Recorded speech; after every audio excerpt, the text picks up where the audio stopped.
नमस्कार, कैसे हैं आप सब लोग? सभी अच्छे होंगे। आज हम पढ़ेंगे कक्षा 10 सामाजिक विज्ञान का हिस्ट्री का अध्याय 6 काम, आराम और जीवन। इससे पहले 5 अध्याय हम पढ़ चुके हैं।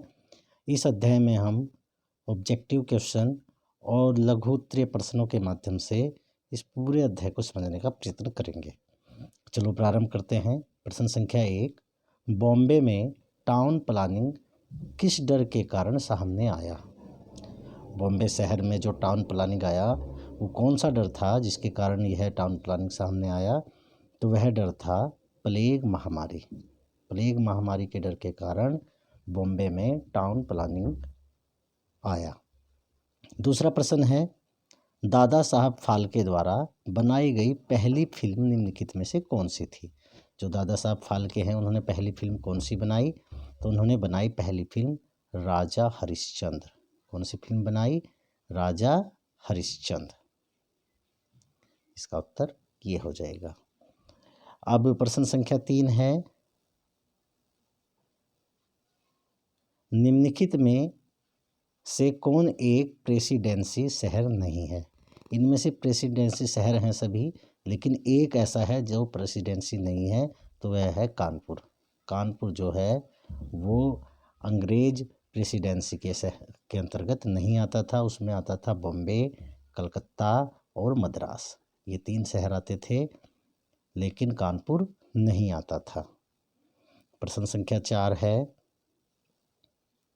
बॉम्बे के निम्नलिखित उपशहरी में से कौन एक मिल गांव था? कौन एक मिल गांव था? बॉम्बे के निम्नलिखित उपशहरी में से कौन एक मिल गांव था? तो कौन था एक मिल गांव? वह था गिरगांव। गिरगांव क्या था? मिल गांव था। प्रश्न संख्या 5 देख लेते हैं। प्रश्न संख्या 5 में है, बॉम्बे ब्रिटेन के चार्ल्स द्वितीय के विवाह में दहेज के रूप में ब्रिटिश हाथों में चला गया, जो निम्न में से एक है? एक फ्रांसीसी राजकुमारी, गलत। एक पुर्तगाली राजकुमारी। ये जो बॉम्बे है ये पुर्तगालियों ने अपनी राजकुमारी के विवाह में दहेज के रूप में चार्ल्स द्वितीय को दिया था। तो इसका उत्तर हो जाएगा एक पुर्तगाली राजकुमारी। प्रश्न संख्या 6 है, 19वीं शताब्दी में भारत का प्रमुख शहर था। 19वीं शताब्दी में भारत का प्रमुख शहर कौन सा था? तो 19वीं शताब्दी में जो बॉम्बे है वह भारत का एक प्रमुख शहर था। अगला प्रश्न है, निम्नलिखित में से कौन सा कथन चाल के लिए उपयुक्त है? जो शहर हैं जितने भी दिए हैं इनमें चाल के लिए कौन सा कथन उपयुक्त है? तो वह है चाल बहुस्तरीय संरचनाएं थी। चाल क्या थी? बहुस्तरीय संरचनाओं को जो है चाल कहा जाता था। आगे का प्रश्न देख लेते हैं। भारत में पहली फिल्म 1896 में शूट की गई थी। किसके द्वारा शूट की गई थी? हरिश्चंद्र भाटवाड़ेकर द्वारा। भारत में पहली फिल्म 1896 में शूट की गई थी हरिश्चंद्र भाटवाड़ेकर के द्वारा। भारत के किस शहर को मायापुरी या सपनों का शहर कहा जाता है? तो बॉम्बे एक ऐसा शहर है जिसको मायापुरी या सपनों का शहर कहा जाता है। प्रश्न 10 है, गार्डन सिटी के सिद्धांत को किसने विकसित किया? जो गार्डन सिटी का सिद्धांत है वह विकसित किया था एबेनेजर हावर्ड ने। किसने किया था? एबेनेजर हावर्ड ने। प्रश्न 11 है, विश्व में भूमिगत रेलवे का पहला खंड कब खोला गया था? तो विश्व में भूमिगत रेलवे का पहला खंड खोला गया था 10 जनवरी 1863 ईस्वी में। विश्व में भूमिगत रेलवे का पहला खंड खोला गया 10 जनवरी 1863 ईस्वी में। अब कुछ प्रश्न हैं, बड़े प्रश्न हैं, इनको भी देख लेते हैं। लघु उत्तरीय प्रश्न है। प्रश्न 1, 18वीं सदी के मध्य से लंदन की आबादी क्यों फैलने लगी, कारण बताइए। जो 18वीं सदी है उसके मध्य से लंदन की आबादी क्यों फैलने लगी, क्या कारण थे। तो उत्तर देख लेते हैं। लंदन में कोई बड़ी फैक्ट्री न होने के बावजूद यह शहर पलायन करने वालों की मुख्य मंजिल हुआ करता था। लंदन के डॉकयार्ड में रोजगार के काफ़ी अवसर थे। इसके अलावा कपड़ा, जूते, लकड़ी, फर्नीचर, मेटल, इंजीनियरिंग, प्रिंटिंग और प्रेसिजन इंस्ट्रूमेंट में काफ़ी लोगों को काम मिलता था। इसलिए 18वीं सदी के मध्य से लंदन की आबादी बढ़ने लगी। तो ये कारण थे लंदन की आबादी बढ़ने के। प्रश्न संख्या 2 है, 19वीं और 20वीं सदी के बीच लंदन में औरतों के लिए उपलब्ध कामों में किस तरह के बदलाव आए, ये बदलाव किन कारणों से आए। उत्तर देख लेते हैं। युद्ध के दौरान अधिकतर पुरुष युद्ध लड़ने चले गए, इसलिए महिलाओं को कारखानों में काम मिलने लगा। जैसे ही युद्ध समाप्त हुआ, महिलाओं की नौकरियां जाने लगी। अब अधिकांश महिलाओं को घरों में काम करना पड़ा। इनमें से कई महिलाओं ने कपड़े सिलने, कपड़े धोने और माचिस बनाने का काम शुरू कर दिया। तो ये कारण था महिलाओं का घर में वापस आने का। प्रश्न संख्या 3 देख लेते हैं। विशाल शहरी आबादी के होने से निम्नलिखित पर क्या असर पड़ता है, ऐतिहासिक उदाहरणों के साथ समझाइए। इसके कुछ उदाहरण देने हैं। क्या है प्रश्न, एक बार फिर देख लेते हैं। विशाल शहरी आबादी होने के निम्नलिखित पर क्या असर पड़ा, ऐतिहासिक उदाहरणों के साथ समझाइए। सबसे पहले देखते हैं हम जमींदार। एक जमींदार मकान को किराए पर लगाकर अपनी आय बढ़ा सकता है।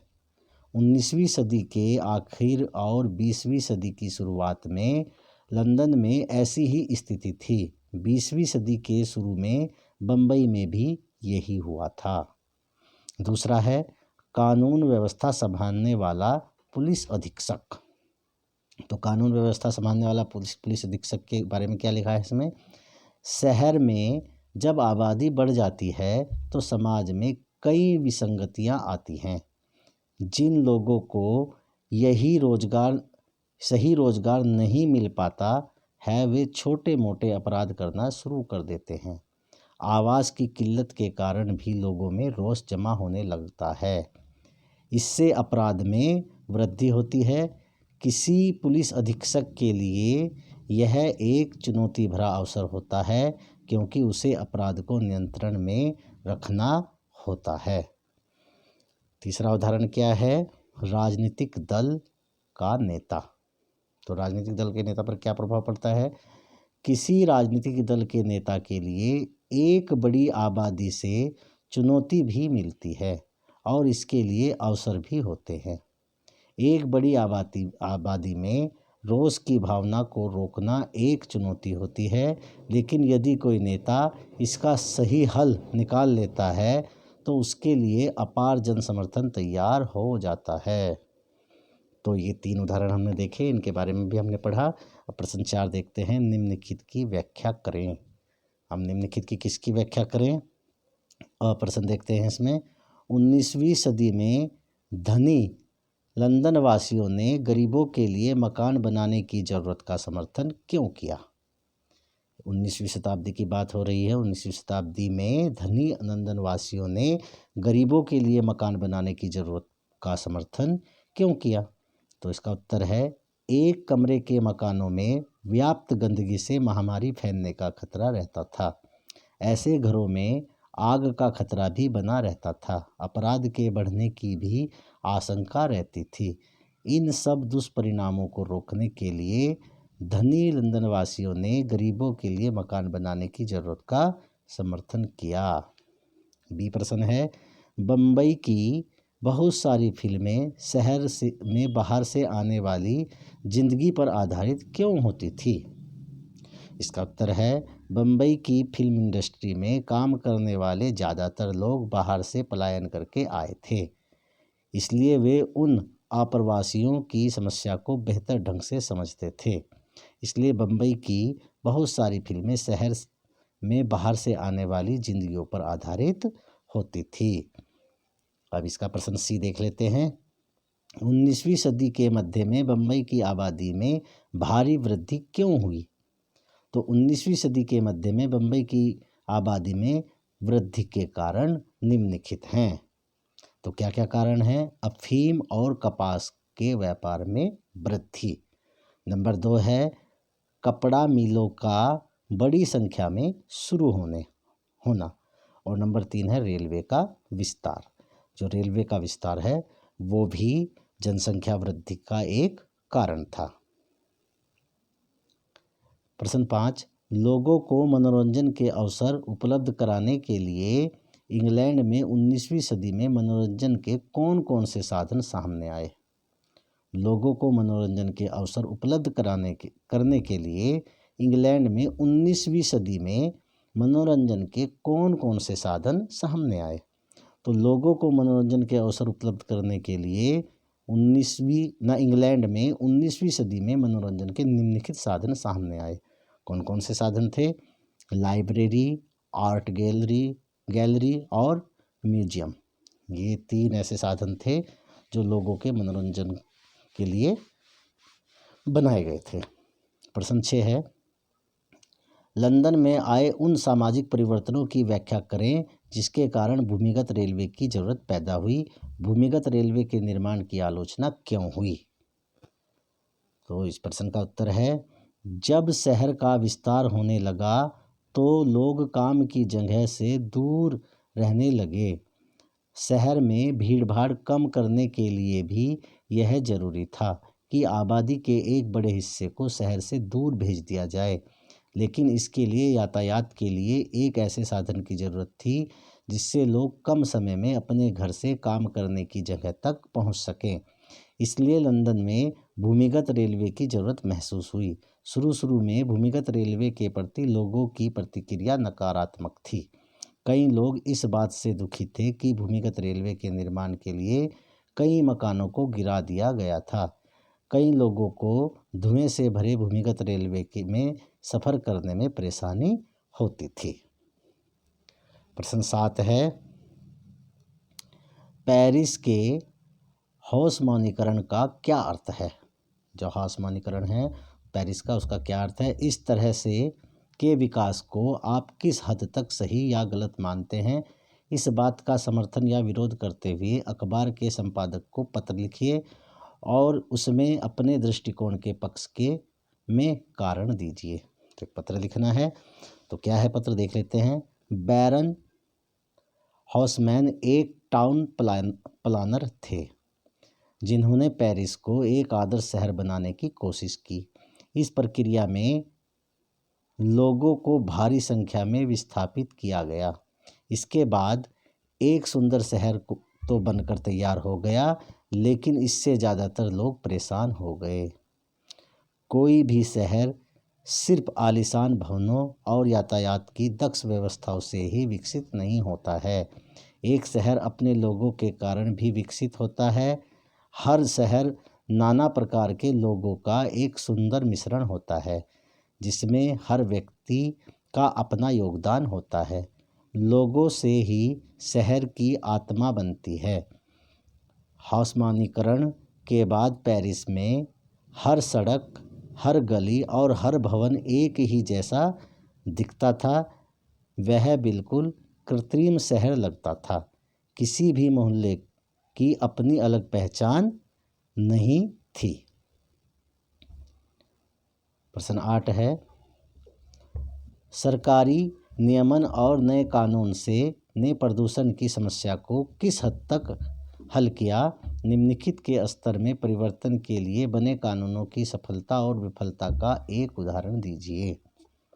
तो एक उदाहरण दीजिए। तो हम इसके 2 उदाहरण लेते हैं। सबसे पहले लेते हैं सार्वजनिक जीवन। दिल्ली में पब्लिक ट्रांसपोर्ट में सीएनजी के इस्तेमाल पर कोर्ट का आदेश इसका एक अच्छा उदाहरण हो सकता है। जब से दिल्ली में सीएनजी का इस्तेमाल होने लगा है, तब से वहाँ की हवा बेहतर हुई है। इससे आम जनजीवन की ज़िंदगी बेहतर हुई। दूसरा है, इसका दूसरा उदाहरण है निजी जीवन। निजी जीवन को ठीक करने के लिए सरकार को कानून के साथ साथ नागरिकों को अधिकार और सुविधाएं भी देनी पड़ती हैं। हम सभी जानते हैं कि कोयले या उपले की तुलना में एलपीजी एक बेहतर ईंधन है। ज़्यादातर शहरी इलाकों में सरकार ने एलपीजी की उपलब्धता को बेहतर किया है। इससे लोगों को भी एक स्वच्छ ईंधन को अपनाने में मदद मिली है। इससे गृहिणियों का जीवन पहले से बेहतर हुआ है। इससे वायु प्रदूषण को कम करने में मदद मिलती है। तो ये कुछ प्रश्न थे।